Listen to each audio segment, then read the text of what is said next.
and welcome to Total Football Talk. I'm Anthony. And I'm Eric. And we're going to go ahead and we're going to cover the Rams-Bears first and then go through the litany. I told you guys Carolina was going to lose. I did not expect Carolina to look that bad. If I'm a Panther fan, Eric, I'm concerned about the Saints and having 2 games against them.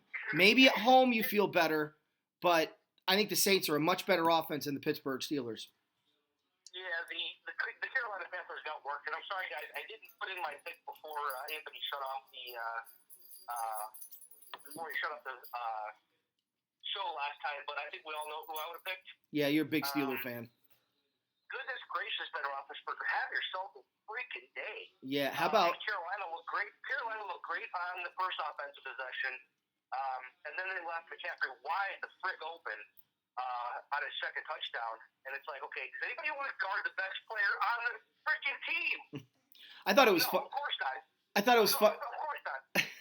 I thought it was funny because I was like, I hope Eric didn't start Ben.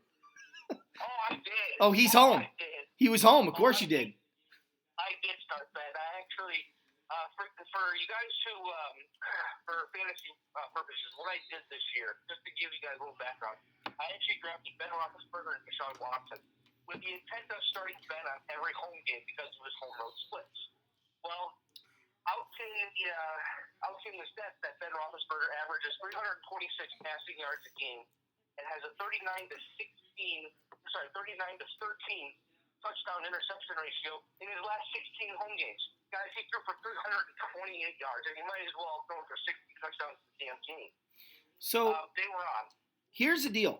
On the week of Thanksgiving, Eric and I are going to do the review on Tuesday. We're going to do the preview of only the Thanksgiving Day games on Wednesday.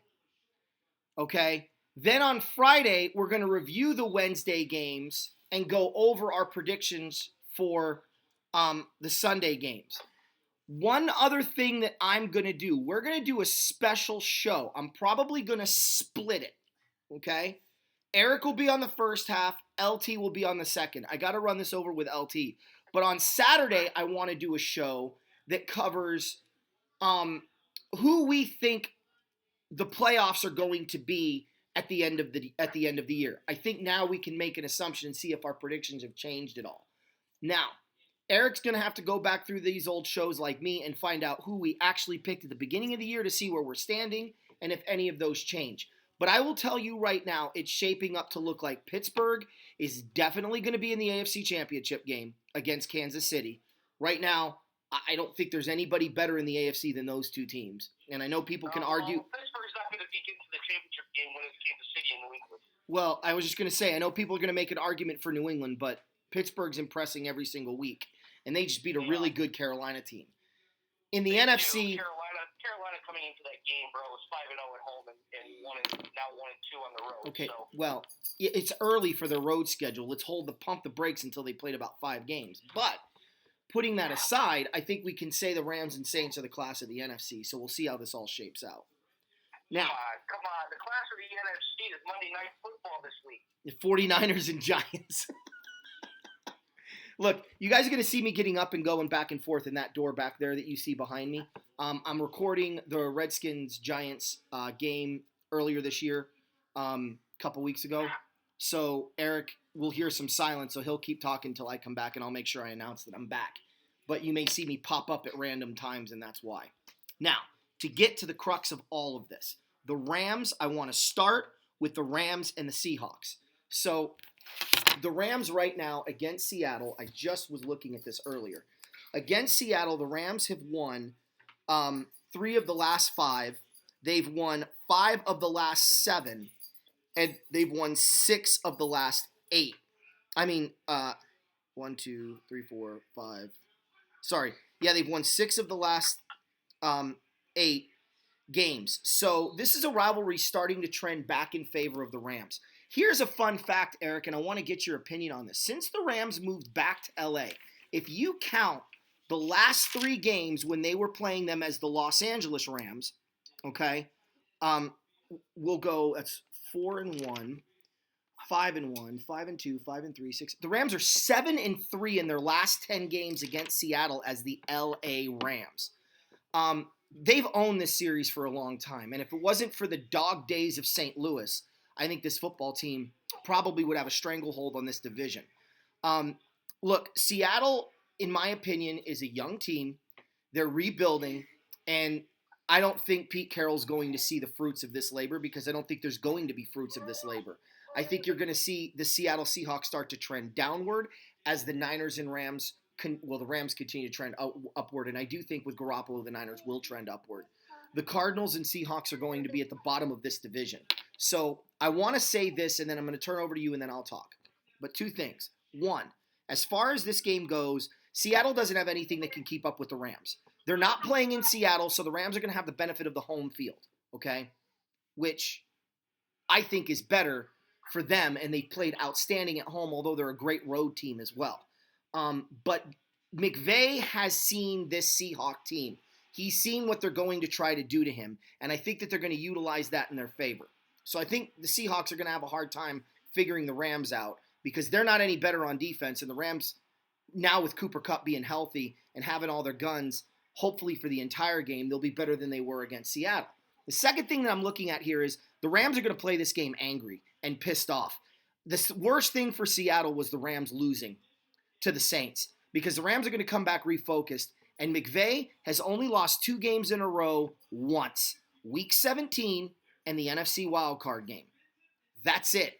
Other than that, his trend has been to this point, lose one and then win a couple of games in a row before you lose again. So I think the Rams' biggest threat left on their schedule, in my opinion, is the Kansas City Chiefs and the Chicago Bears. That's it. And the Seahawks aren't one of them. Take it away. I know you talked about home field advantage, but it doesn't stand home field advantage that the Packers enjoy. I'm just kidding. It's Seahawks. Nobody wants to see the Seahawks go in there and win. It's a different year than last year. I don't expect the Rams to make the same mistakes against Seattle as they did last year and fumble the game away. Everybody's got another year under the belts. They know it's a rivalry game, obviously, and they want nothing better to do than to put Seattle out of its misery. Seattle's been playing better ball of late. We know that. Outside of last week's game against the Chargers, where they tried to come back and the Chargers kept letting them in because of missed kicks. Seattle, Russell Wilson threw pick 6. I could see him making a couple of mistakes like that again this week. The Rams, they're hungry. They are determined. I've heard a couple of things this past week leading up to the game that makes me think that there's a possibility that the Rams are not focused on the Seahawks. Sean Payton and Marcus Peters have been going back and forth in the media. Marcus Peters, listen, it is Seattle week. Move the F on, bro. You got torched for 211 yards. You don't get to talk. Eric, I got to go record. Hold on. About what you did, okay? You don't get to talk about. Just keep your mouth shut. That's all I ask. Jackie, your focus should be on Seattle. As soon as that last whistle sounded in New Orleans, it should have been like, I'm not answering any questions about New Orleans. We lost. It's our first loss. Great. Awesome. It's focus on Seattle time. And just watch a bunch of Seattle tape. That's what you do. You don't start talking after you've been torched for 211 yards. It makes you look bad. I've heard some outside people say that the Rams can now focus more because there was a lot of outside talk about being 8-0 and being undefeated and whatnot. Man, if that happens at 8-0, goodness gracious. Hey, Eric, let's be honest. That's a load of bullcrap because every single week the Rams were picked to lose. No one was touting this team as 8-0. They were touting this team as 6-1, 7-1, 5-1, 4-1, 3-1. Maybe true, but there's others out there who are like, 8-0, undefeated season, blah blah blah, and people are like, well, they're all talking about undefeated season that we're 8-0 and all this stuff. Dude, Eric, I'm sorry, I disagree. As an athlete, you're not going to listen to local sports talk radio and believe what they're saying. You're going to listen to Willie McGinnis. You're going to listen to LaDainian Tomlinson, Deion Sanders, Shannon Sharp, Hall of Famers that have played the game. That's who you're looking for credit. And when they're not giving it to you, you're only motivated. I'm not going to use that as an excuse. The Saints beat the Rams. Period. The Rams made mistakes. They beat themselves, and the Saints took advantage of it like a good team does. The Rams did not give me the vibe at all. You don't come back down 21 if you're not focused to win your 9th in a row. Okay, I'm sorry. I don't buy that bull crap. As far as Peterson, I disagree with you. That's what motivates him. When Peterson's talking... I figured you would disagree because obviously you have to defend your boys, which you should, obviously. But I'm saying, like, no, you got torched for 211 yards. Shut the frick up. Look, I don't disagree with you, okay? Where I disagree with you is that's Peters' game, okay? Marcus Peters has been very quiet, and he's been getting burned. When Marcus Peters is chirping, Marcus Peters is dominating. I'm kind of glad to see it, and I'd like to thank Sean Payton. Look, we'll find out. If he gets burned this week by an inferior Seattle wide receiving core, then we've got problems. Beyond. I mean, that's where I was headed with next with that, is that if your focus is still on Sean Payton, okay, and you start getting burned by Tyler Lockett and Doug Baldwin and whoever else is out there, then your focus is on the wrong end of things. I don't disagree with you at all. So there's two things that I want to mention here, okay? One, before we get into our predictions, get a load of these stats, Eric, okay? In the 3 games the Rams had Akeem Talib, they were giving up 12 points a game. In the games since, without Talib, they've been giving up 27.3 points per game. And overall, so far this year, the Rams are giving up 22 points per game, a little over. So I definitely think there is a Talib factor because Talib was the one following around the best receiver. Peters was following around the second best receiver. And you were able to use Nickel Roby-Coleman in the slot and use Sam Shields in dime. That's a loaded secondary. And you take the best corner on the team out of that equation, it's hurt the Rams. There's no question about it. Would you? Sure. Yeah, anytime you lose one of your top defenders, it's going to hurt. Yeah. So I'd be curious to see what happens after Kansas City because he's supposed to return after Thanksgiving break, which for me is really the stretch run. You're at Detroit, you're at Chicago, and then I believe they're home. Yeah, they're home against Philly, and then they're at Arizona and home against San Fran. So that's really going to be an important stretch run with Talib in the lineup. Now, I'm going to do my prediction first, and then I'll turn it over to you. What I think is end up going to happen is I do think Todd Gurley is going to continue to score because they're not going to be able to put 8 guys in the box because they know that this quarterback can beat him. Okay? I do think that watch for a lot of audibles on the Rams' part. When they walk in with 8 guys in the box, Goff's going to audible to a pass and burn them. When they're out of the box, if they're in pass and it's medium distance on second down, they're going to audible into the run. I expect the Rams to put up similar numbers to that of the Minnesota game, but not defensively. I think the Rams are going to be motivated on defense, and I think they're going to show up. I think the Rams are going to win this game 41-21, 41-23, something like that. Jesus. Do I even need to make a prediction? I mean, my score was almost close to yours. It's going to be a lot of Todd Gurley. It's going to be Jared Goff, and it's going to be 38-24, and not close at all. Yeah, I don't think so either. All right, let's jump to the Bears since that's the next one that I want to cover. You got Chicago at Detroit. Welcome back, Khalil Mack, and you're facing a team that just gave up 10 sacks a game. Now, I'm going to tell you something, Eric, that scares me. Because you know the one thing the Lions worked on this week was pass protection. So I don't think they're going to give up 10 sacks this week. But I do think they're going to give up 5.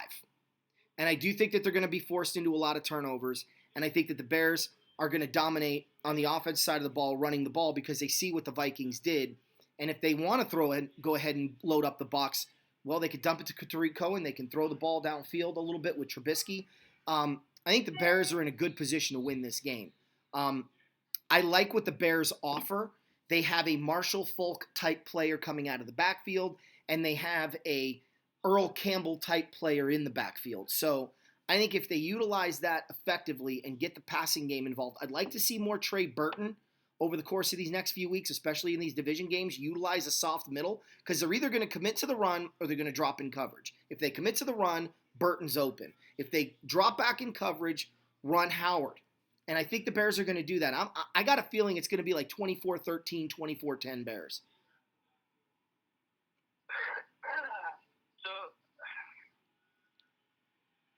The Bears, the division games.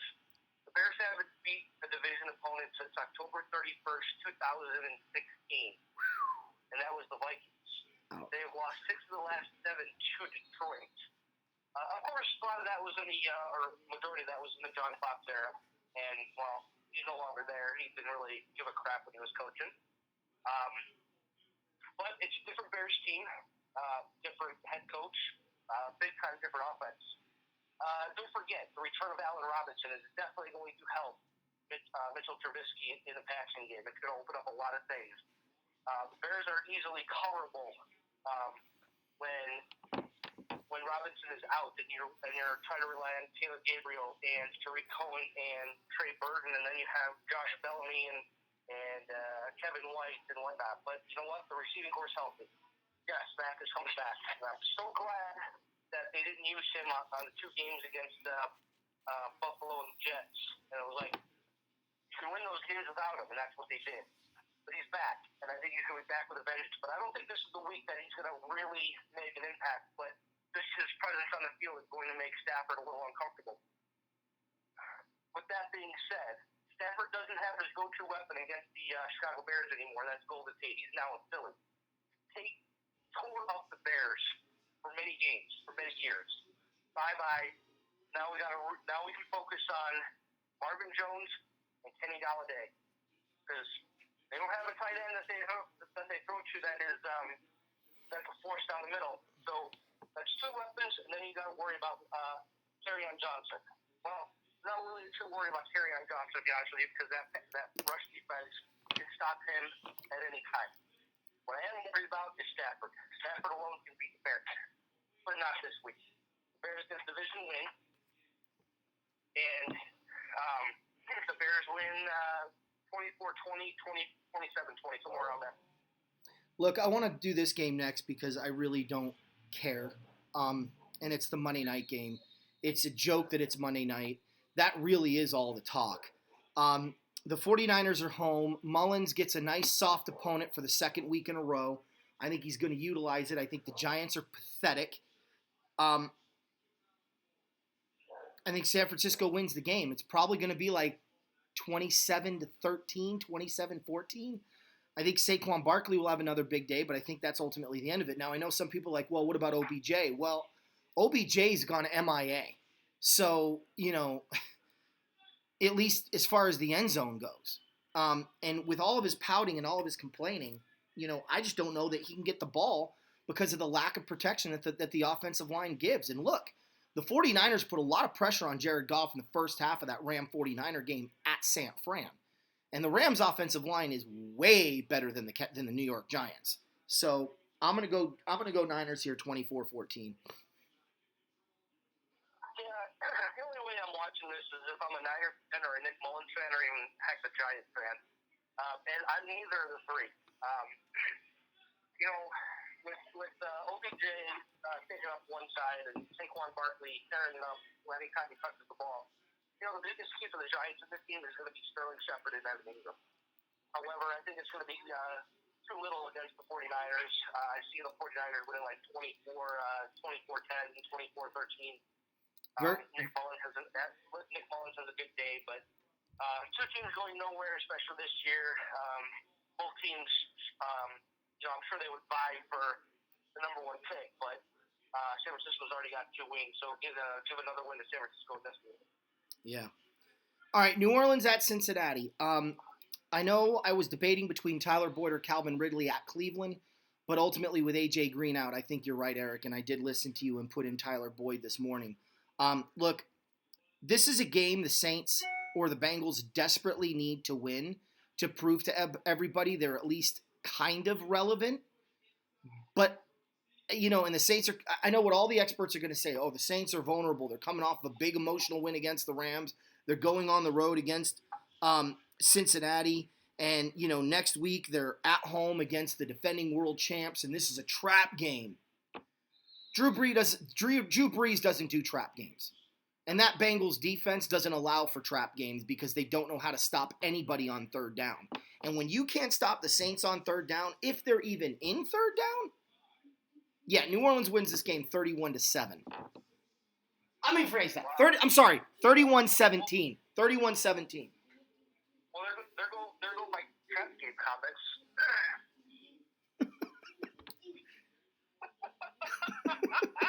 Anyway, so the States pulled off a move. They signed Dennis Bryant this week, and he was gearing up to play. And on the last play of practice, he ended up tearing his Achilles.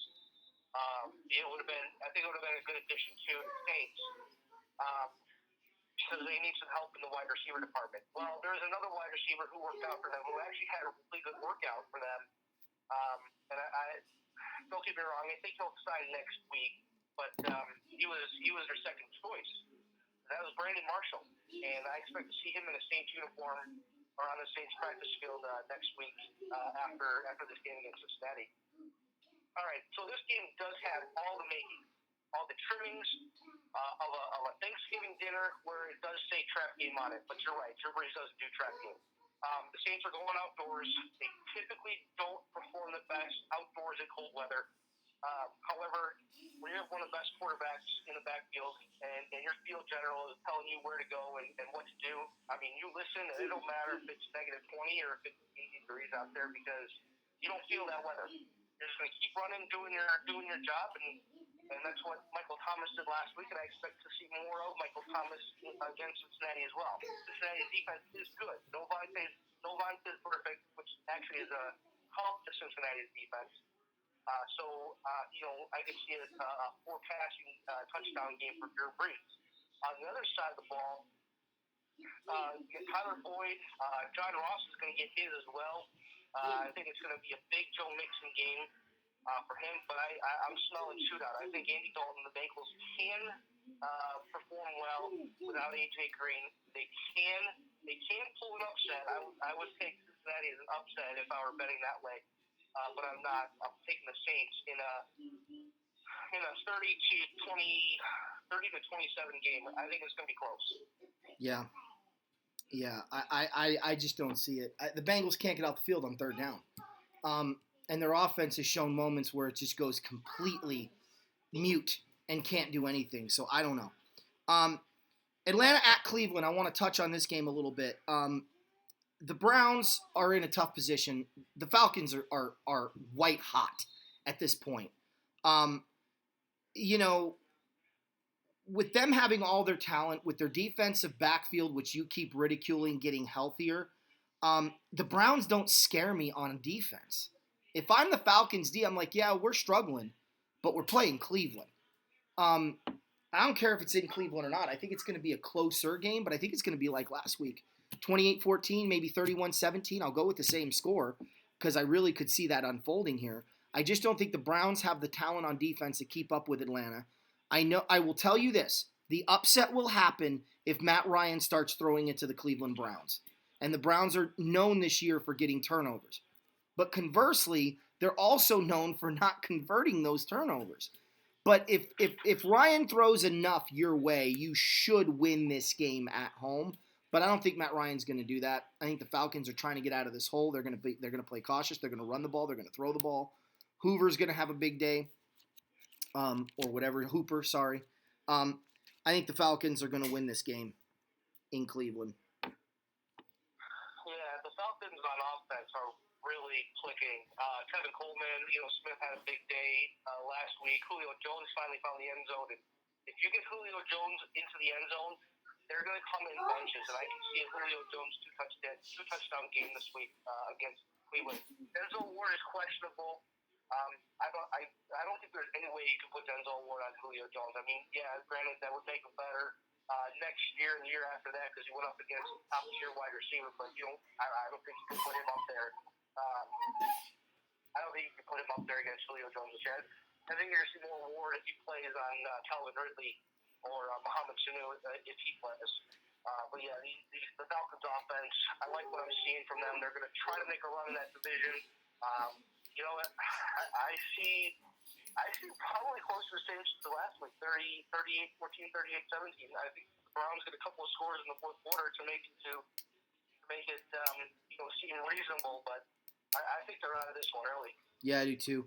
Miami at Green Bay. Look, the Packers are home. They're a better team at home. Miami has proven that they are an average football team at best. I don't know that they're going to be able to benefit from the they're not going to be able to benefit from the ability of playing a team that is going to overlook them. Not that I think that happened last week. They're also not going to get the benefit of a mud field. So I think looking at this game, Aaron Rodgers is not Sam Darnold, and the Packers are a really good team at home, and they're trying to figure out where their talent is. The biggest thing for me is the Dolphins don't have the offensive players to really pressure the Packers defense. And because of that, I think Green Bay wins this game. I'm going to say 24-7, 24-10, but I don't see it going much more than that. And the reason I say 24 instead of in the 30s is because I do think that they're going to kind of try to figure out their running game a little bit in the second half with their big 21-0 lead that they're going to have. Funny. I mean, all the talk is about getting Aaron Jones involved and him being the lead back. And I don't know what the Dolphins can do to keep this game close. I mean, Jason Taylor needs to walk through that door. Larry Zonka needs to suit up. And Dan Marino needs to come back out of retirement along with Mark Clayton, Mark Duper. Man, those are some names of the past, Yeah. Then Miami has a chance. Listen, yeah, Green Bay starts running the ball a lot in the second half because they're already up at halftime 24-7 or 24-3. Yeah. This game is not close, will never be close, except at the coin flip. 41-10 Green Bay. I think you're going to see a Green Bay Packer coming out party, and the Dolphins don't know what hit them. Yeah, wow. Okay. All right, Jacksonville at Indy. Wow, this game. Take it away. All right. So, after watching all Jacksonville last year and this year, and watching Andrew Luck's Colts team last year versus Luck and the Colts this year, the Colts have a lot of weapons on offense, and I think the bye did them well. And I think the bye for Jacksonville did them well too. But the winner of this game goes 4-5, and the loser goes to 3-6. Whoever goes to 3-6, it's your division hopes goodbye. It's your playoff hopes goodbye. If you get to 4-5, you still have an outside chance. I trust right now, at this moment, I trust Andrew Luck much more than Blake Bortles. When it comes to defense, I know Jacksonville's defense hasn't been what it was last year. It hasn't been, quote-unquote, Jacksonville like they've been last year. The Colts defense is actually surprisingly quietly good, okay? And I like what they're doing, and this game is in Indy. I'm not sure if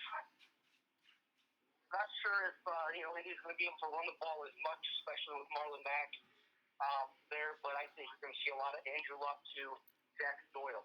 It's one position that Jacksonville Jaguars can't cover. They don't cover the backs, and that's a tight end position. I still think T.Y. Hilton has a good game, like 75 yards in a score. And Jack Doyle has a monster game. 9 to 10 catches for about 80 to 90 yards and a touchdown, maybe even 2. But they're also going to rely on Eric Ebron, too, because if he gets in there and he's in the red zone, watch out. He's a big body. Jacksonville can't get around him. Yeah. Indianapolis wins this game. Close game, 24-21. Okay. You made a believer out of me because I was torn on this one. I actually still trust Jacksonville's defense over Indy's D, but I don't trust Blake Bortles. Is Leonard Fournette returning this week? Leonard Fournette is returning this week. And that changes my mind. He's also been off about 7 or 8 weeks. Doesn't matter. The type of running style he has, you can pick that right back up. It's not like a quarterback where you got to get into sync. You get hit a couple of times and you're back in the flow of things. Look, I think it's going to be Leonard Fournette all day. I think they're going to run the rock. I think they're going to continue to pound the rock. They're going to run the ball on 3rd and 3. They're going to run the ball on 3rd and 7. They may even run the ball on 3rd and 10, depending on the situation. So I just think that it's going to be the Leonard Fournette show. I'm going to go ahead and say that's going to improve the Jag defense enough to help them along the way. I trust them a bit more. So I'm going to go ahead and say Jaguars win this game 24-21. I'm going to go the other way. Because it is a 4-5 you pick 'em game. It really is. It is, and I understand Fournette's back. That adds another offensive playmaker. But I don't think Yeldon was that bad as runner for the Jaguars. I just think that I know Doug Marrone. He's got one eye on Indy and saying, you know what, if our defense can show up, we'll be fine, we'll win. He's got one eye on his next week's game. I really wholeheartedly believe that they may be looking past this game, this division game, to a big showdown with Pittsburgh next week. But that's just me.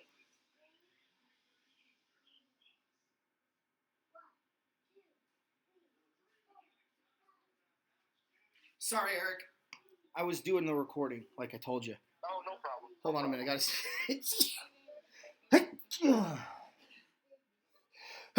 I'm not dabbing. I swear. I'm sneezing. Okay.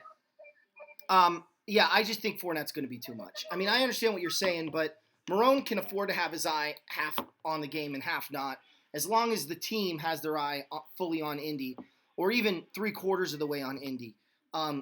They know their season's on the line here, and it's just why I'm leaning that way. Look, let's go to a game that's less complicated.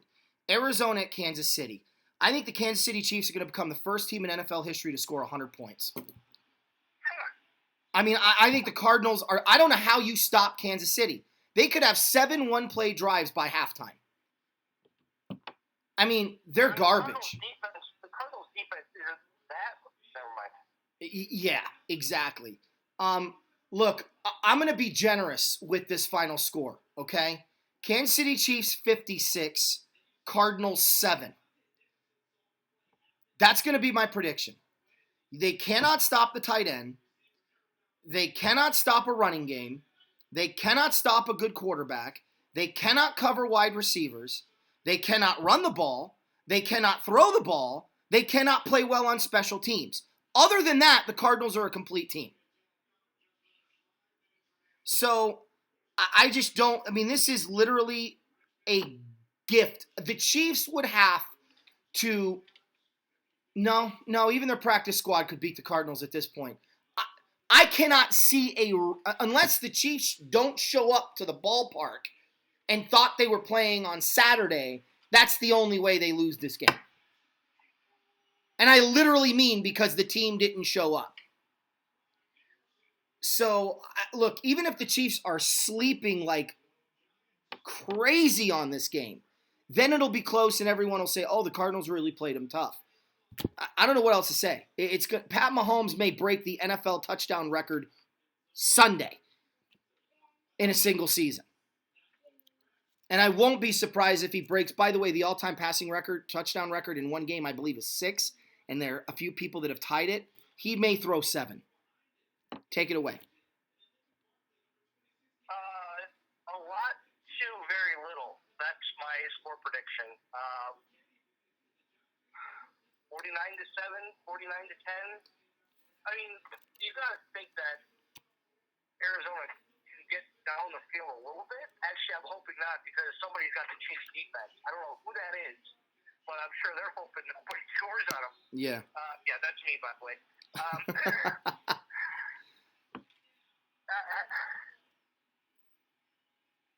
Listen. Here's the thing. Okay, this is less about the game and more about Andy Reid. Okay, that if Patrick Mahomes is still playing in the fourth quarter,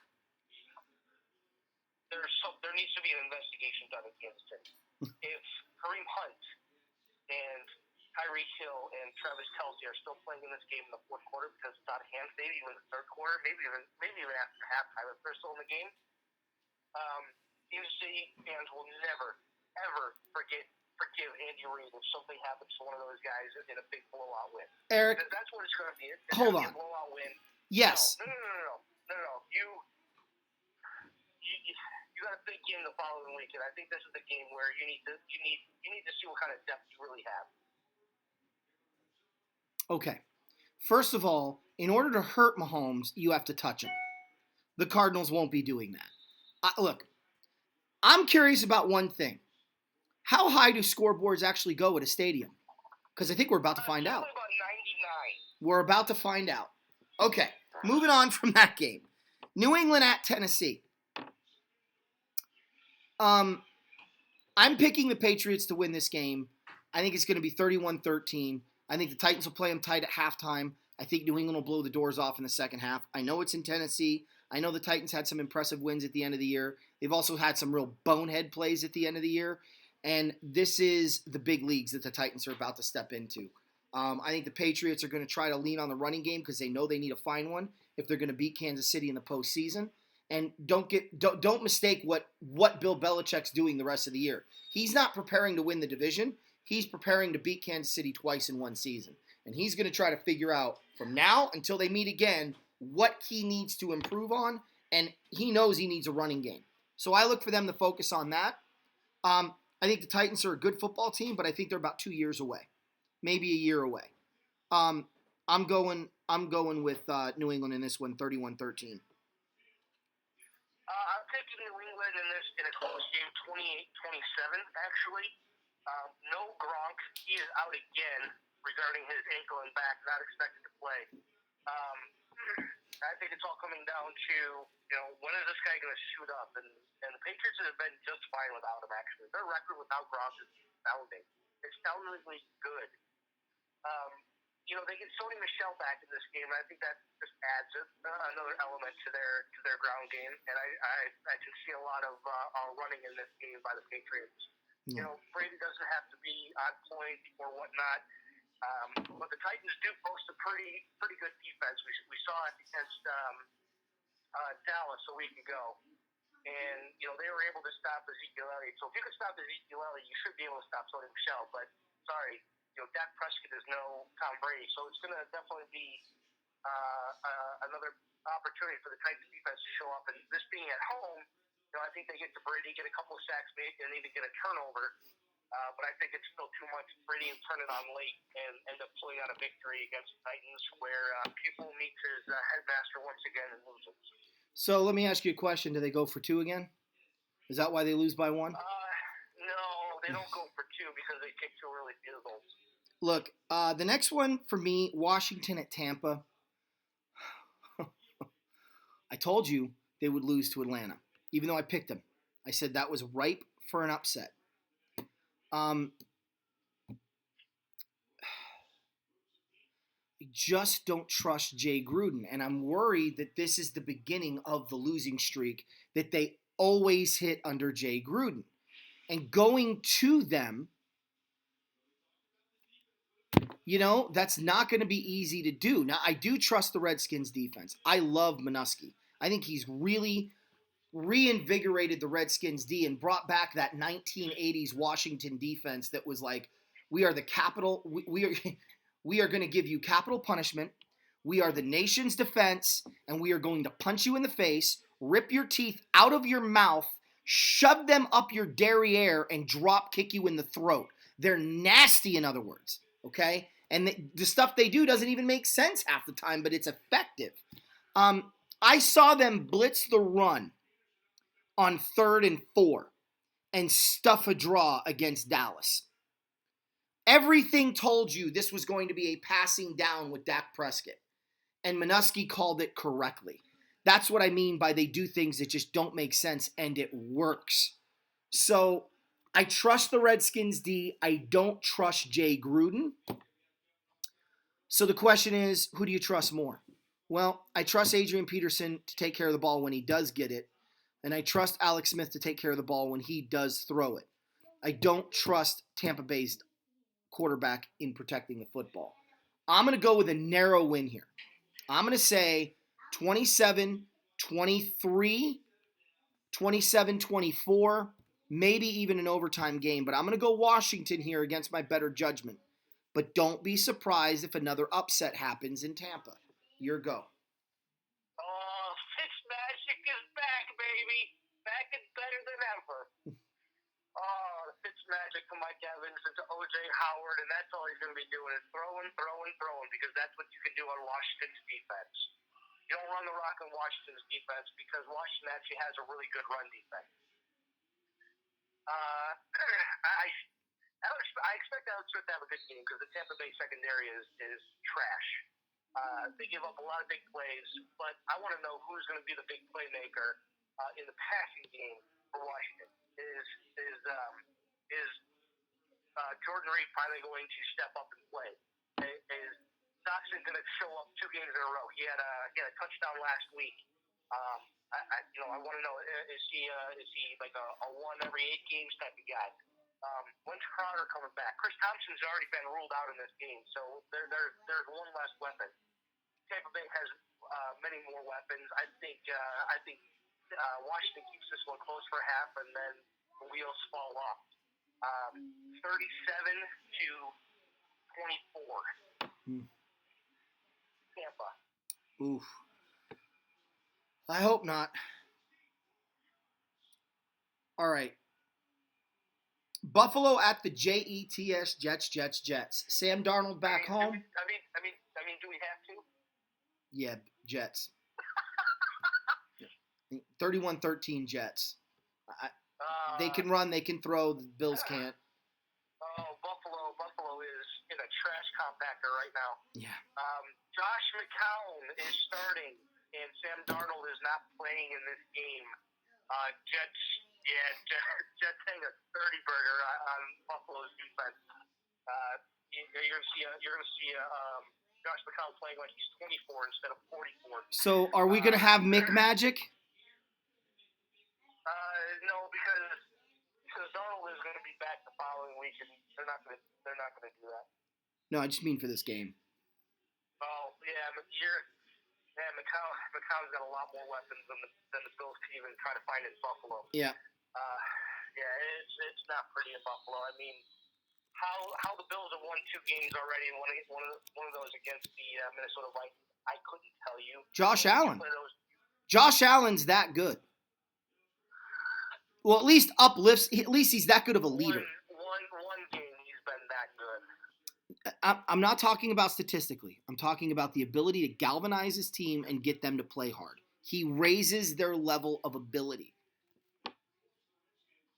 It's the only explanation. They beat Tennessee and Minnesota. One on the road, one at home, and they've been garbage without him. You figure it out. Look, somebody needs to tell the Raiders they're not in Vegas yet. Can they please show up and play football this year? You've got a year left in Oakland, a year and a half. Can you please play some football? The Chargers go to Oakland. I don't know. This is a rivalry game. They may win this game 56-10, 56-3. I hope you're not talking about the Raiders. I'm talking, no, the Chargers are going to blow the doors off the building. Look, I don't know what the Raiders do look, if you can't stop Mullins, Phillip Rivers comes to town. Good luck. Chargers 56, Raiders nothing. 42-6. Okay. That's the analysis you get. Charger fan out there?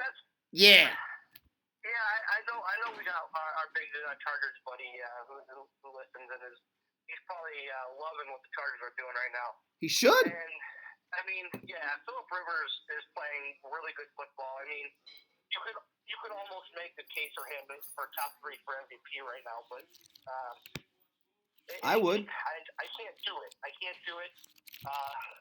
A lot of Melvin Gordon and a lot of Mike Williams and Tyrell Williams. They don't get a lot of targets and catches, but man, when they catch the ball, they turn them into touchdowns. And I don't know if the Chargers can keep relying on that to happen every week, but it's working, so don't fix what's not broken. Yeah.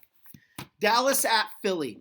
I don't know what to make of this game, man. This is going to be a lot like the Eagles Cowboys games of old.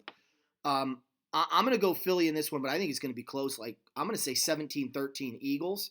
I think they're going to run the rock. I think they're going to throw the rock. I don't think they're going to necessarily throw it for big yardage, but I think they're going to convert a lot of short yardage and down and distance situations. Dallas's defense is good enough to hold up. I just don't trust the Cowboys' offense. Eric, do you? No, I do not. I think it's going to be more like 27-13 Eagles. I think the Cowboys are coming in dysfunctional. They have no idea what's going on with their head coach, even though Jerry Jones, owner, GM, president, CEO, board of trustees, chairman, any other big name title you can give him, has pretty much said he won't do an in-season change unless there's a mutiny, and I don't think there's going to be a player mutiny. No, the players like him. Right now. Eric, that's the big thing. That's the big thing. The players love Garrett. They do, and I really really, the Cowboys are one of those teams where I think the media tries to intervene too much, especially like, oh, Jerry, what do you think of Jason Garrett? Messed up the Texans game or something like that. Everybody's mad, and I think it's more media driven than anything with that team in the NFL. But I think this is a game that gets away. I love the addition of Amari Cooper. He really opened my eyes. It looks like he's rejuvenated in Dallas as well. So I'm hoping that the Cowboys can keep utilizing him while opening up the running game for Ezekiel Elliott. But I think it's going to be too much where the Cowboys have to rely on Dak Prescott in this game because they're going to be down by a couple of scores and Philly can just put his ears back. But So you want to hear a fun fact? I think that Philly ends up winning this game. What's your score? 27-13. Okay, very similar to mine. I had 17-13. You want to hear a fun fact? Sure. Now you have two players, Ezekiel Elliott and now Amari Cooper, who grew up Cowboy fans and wanted to play for Dallas. You want to know why he looks rejuvenated and full of energy? Because he's playing where he wanted to be all along. So I hope his career takes off because he's too talented of a wide receiver to play the way he's been playing. I just think it's going to take a few weeks. If the Redskins falter and Dallas gets hot at the end of the year like I think they will, after Thanksgiving, I think Dallas is going to take off. I really do. And that could be enough for Dallas to sneak a division title in and keep Jason Garrett in there one more year. And I believe next year, this is Dallas's division to lose. I just think this year, it's Washington's division to lose. And Jay Gruden is very capable of doing that for you. But I did pick Washington. So I think there'll be enough separation after Thanksgiving that they'll hold on to the division. And the wild card will not come out of the East. So, but I think the win streak will be enough to keep him around one more year. But I will say this, if Dallas struggles in 2020, there will be a new head coach in Dallas in 2021, if not sooner. So keep that in mind. Eric, we did it. Second show in a row, we got under an hour. All right, well, before we do that, really quick, I want yes or no. Every team has played at least 8 games, okay? Mm-hmm. Coach is on the hot seat. We're going to do this quickly. Okay. Todd Bowles, yes or no? No. Adam Gase, yes or no? No. First year head coach Sean McDermott. Hold on.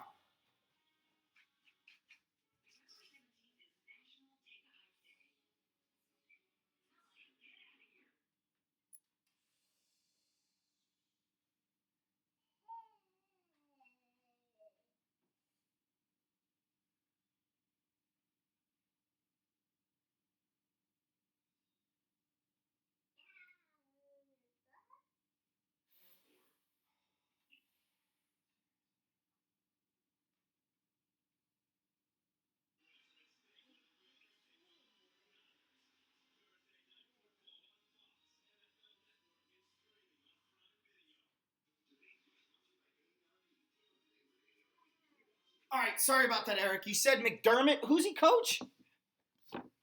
He's not a first-year coach. He was there last year. Okay, so is he on the hot seat? No. Okay. I say no only because Allen got hurt. Okay. If they don't make the playoffs, Marvin Lewis. I think he retires.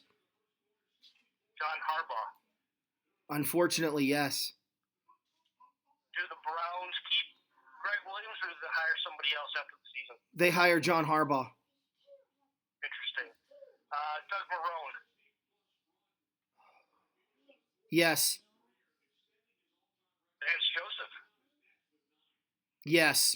Unequivocally, yes. 9 years, with 9 years and $90 million on his contract, John Gruden.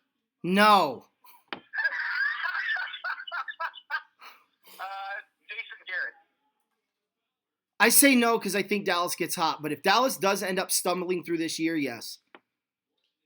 I think there's a realistic chance he might be gone this year, but that's just me. I agree. It's going to depend on how they finish after Thanksgiving. Pat Shurmur. You know, I don't think so. I do think the Giants are going to blow things up, though. I think you're going to see a lot of guys like Landon Collins and maybe OBJ go. Okay. If they don't make the playoffs, Mike McCarthy. Yeah, I don't know. My gut tells me yes. Dan Quinn. Dan Quinn. No. Dirk Cutter, your favorite. He's gone. He should have been gone before he was hired, but he's gone. Here's an interesting name before I get to the last one, but Pete Carroll. No. And, of course, Wilkes. Yes, he's fired at the end of the year. Who acts like a coach in Arizona but really isn't. No, he doesn't even act like a coach. That's the problem. All right, there's your hot or not. I got one for you. And I'm going to say he's fired regardless of whether they make the playoffs or not. Jay Gruden. You know, I didn't say his name only because they currently sit atop the NFC East, but yeah, that's a name to watch. Look, if the Chargers are going to fire somebody at 13-3, he's vulnerable. Yeah. So, Very all right. So. There we go. So, that's it. All right. Horns up. Bear down. And go Rams. Go Bears. We'll see you guys later.